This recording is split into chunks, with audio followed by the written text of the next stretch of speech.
राजा जी सुते के हमर से जिया। अभी उम्र नहीं होलई राजा जी सुते के हमर से जिया। नहीं हरवे रहे द राजा जी करही कॉलेजिया। नहीं हरवे रहे द राजा जी करही कॉलेजिया। अभी उम्र नहीं होलई राजा जी सुते के हमर से जिया।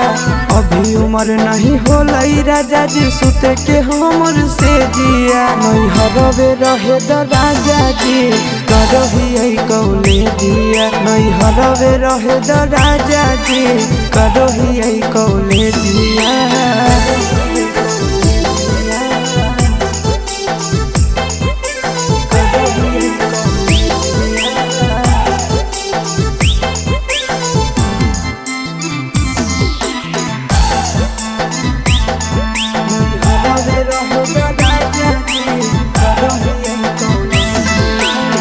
फारम भरलिए अभी होते एक जाम हो। कुछ दिन यौरी पिया घर तनी दाम हो। ए राजा फारम भरलिए अभी होते एक जाम हो। कुछ दिन यौरी पिया घर तनी दाम हो।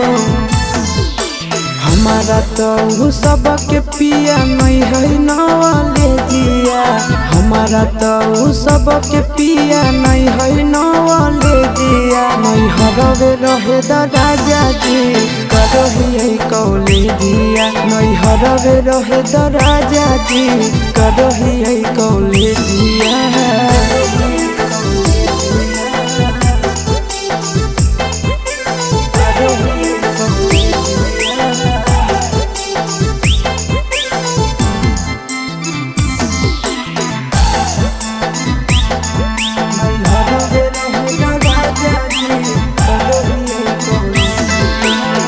छोड़बई नहीं पापा के पैसा लागल है बड़ी।